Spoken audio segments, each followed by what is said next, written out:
What's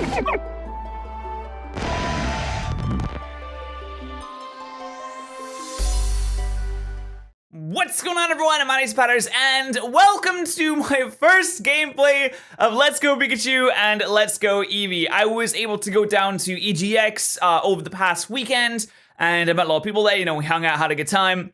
But also, they were showcasing Let's Go Pikachu and Eevee at the event, and it was playable for anyone who just wanted to walk up and have a go. So I'm going to show you my gameplay of what I play. As you can see, who's that handsome chap up there in the corner looking all dopey faced? But I'm going to show you my gameplay as I kind of talk about what we played and how I felt about it.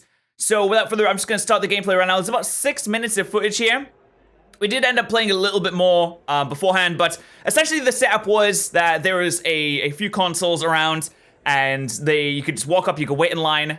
Fortunately enough, we were able to kind of cut the line because, you know, Pokemon people, I guess. So I was able to play a good amount, and it was the Viridian Forest demo, which is the same demo I believe that we had at E3, but it was nice to be able to get my hands on it for the first time. And the really interesting part about this is you had to use the PokeBall Plus, which I know if you guys have been watching my channel for a while, you already know that I've been pretty vocal against the whole buying Mew thing. So I was able to use the PokeBall Plus, and I want to give you guys my opinions on that, my opinions of how the game plays, and what we're allowed to do, what we weren't allowed to do. So the way that was set up was they had 2 PokeBall Pluses, except I asked them, I was like, can we do the co-op? And they were like, no, we aren't showing that off. And I'm like, you're not showing that off, why do you have 2 PokeBall Pluses set up? Maybe it's just because if one of them breaks, they have a backup or something like that. I'm not really sure. But as you can see, we're in the middle of Viridian Forest right now. We're having our nice little run around. And I know it's gameplay that probably a lot of people have seen before, but after getting a hands-on, I can give like an honest opinion and stuff like that. There's a tiny oddish. So here, let's start with the stuff that I liked. So I obviously like the kind of aesthetic of the game. I do like the aesthetic of the game with a few different things that I dislike. I don't like how the characters look in it, but that's not really to do with the gameplay. Walking around Viridian Forest, it felt really nice and nostalgic. Having your Charmander follow behind you feels nice and nostalgic. And as you can see right there, you have your team. In the demo, they allowed you to have the 3 Kanto starters, a Meowth, an Eevee, and a Pikachu to run around the Viridian Forest with, which is pretty nice. You can just kind of run around and catch Pokemon at your leisure. Now, since your team is full, you can't actually add those Pokemon to your team, unfortunately. As you can see, it gets put into the Pokemon box in your bag. Still don't really understand that design decision. But I did like the aesthetic. I did like the feel of walking around Viridian Forest. When you battle a trainer, they walk up to you really slowly for some reason. I don't really understand that. They walk up to you really slowly. But like, look, just walking around here with all the Pokemon out and seeing the Pokemon in the overworld is something I've always been a fan of when it comes to this game. So I'm pretty happy about that. And you can see every time you get into a battle with wild Pokemon, it immediately goes to, you know, get ready. And you had to use the PokeBall Plus. So the controller, I may have been vocal against like the buying Mew part of the controller, but having actually used the controller, I can safely say that I don't like it. That's being completely honest. After having actually played with the controller, it is tiny. And I know you're gonna say, of course it's tiny. It's made for kids. But if you're gonna release a controller for a game, you have to make sure it's usable by everyone. And I don't think I have particularly super big hands. Now it might look like I have big hands because of the camera, but I don't feel like I do particularly have super big hands. And it was so small. It was so small in your hands. So I didn't like using it because you kind of had to like hold it like that. And whenever you'd throw a Pokemon, whenever you'd encounter a Pokemon, if you want to catch it, you either have to do like an underarm. I can't really show it on the webcam. You have to do like an underarm throw like that, or like a throw like that. And sometimes, I think it was me just throwing it wrong. Sometimes it would just kind of like veer off to the side, and I was like, why isn't this working? I'm like throwing it forward. Why is it veering off to the side? But I feel like underarm throw is like the best way to go with that. But the controller as of itself has a button on the little Pokeball place, and it has a button on the top to as the B button, I believe. So it only has 2 buttons on the controller. We weren't allowed to press the top button. We weren't allowed to actually open the menu to see what was in there. Unfortunately, we were still allowed to walk around the forest, battle some trainers, try and catch some things and stuff like that. I really wanted to find a shiny, but would you like to go through the tutorial again? It just pops up. I really wanted to find a shiny. Unfortunately, I wasn't able to find any. It would have been nice, but what can you do? Maybe next time. Hopefully when the full game releases, I'll be able to do that.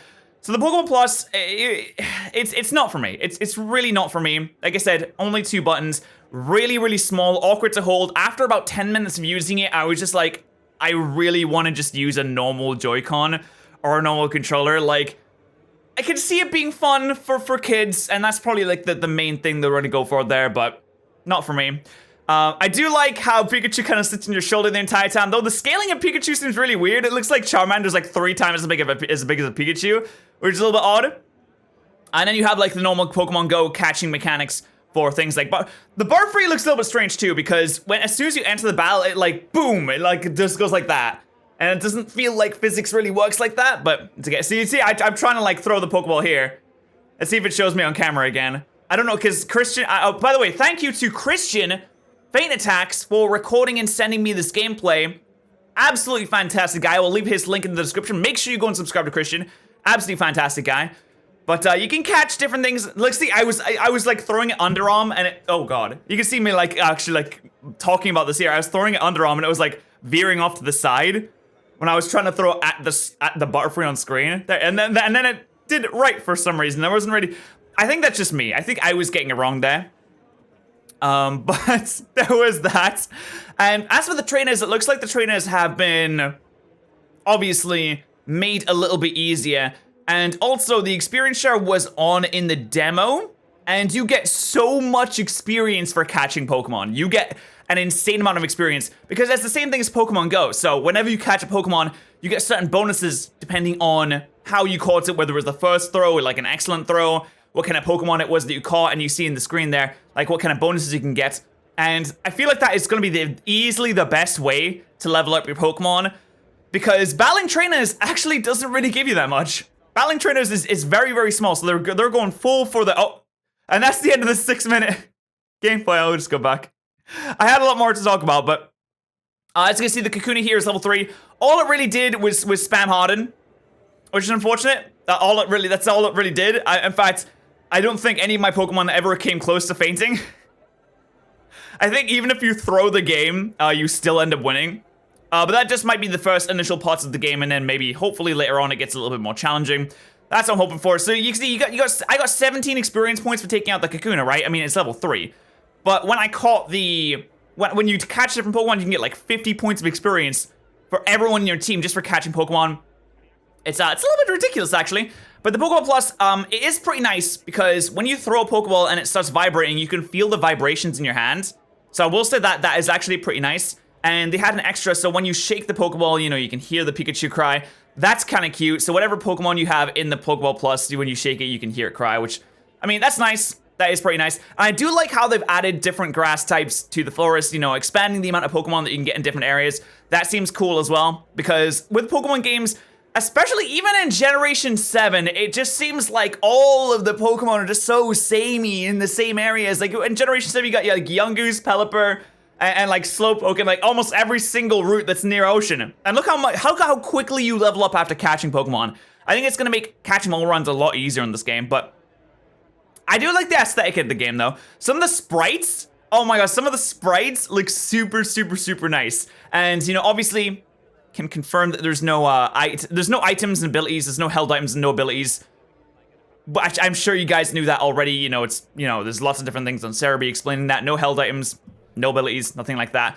We weren't able to access the Pokedex. But the main feeling that I got from this when I was playing through this is, after playing through it once, I was just like, yeah, it's Viridian Forest.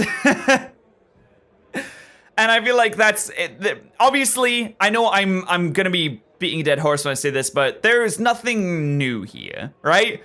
There's nothing different for, I'm assuming, the most of you that have already played Kanto before.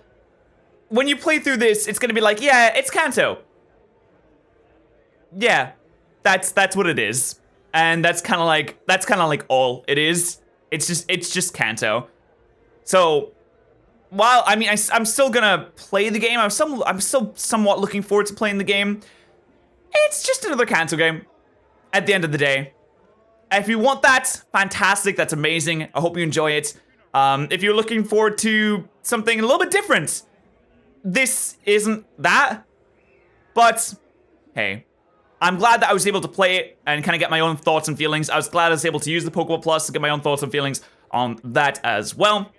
I had a really good time at EGX. Once again, big shout out to Christian for recording the gameplay. And if I met you at EGX, because we did do a meet and greet with a lot of people, we did a meet and greet with a bunch of people. It was nice seeing you. It was really nice seeing you. I hope you also enjoyed yourself. I definitely did have a good time. And that's my thoughts so far, anyway, from playing the Viridian Forest section in Pikachu and Eevee. But yeah, it's Viridian Forest. It's Kanto. There's really not much else to say about that. There really is not. But hey, we'll see when the game releases. Thank you so much for watching. I hope you guys did enjoy this video. If you did, please do just throw the like button on this video. Like I said, go through the tutorial again because I know you guys love tutorials. Make sure you go and subscribe to Christian. I'll see you guys next time.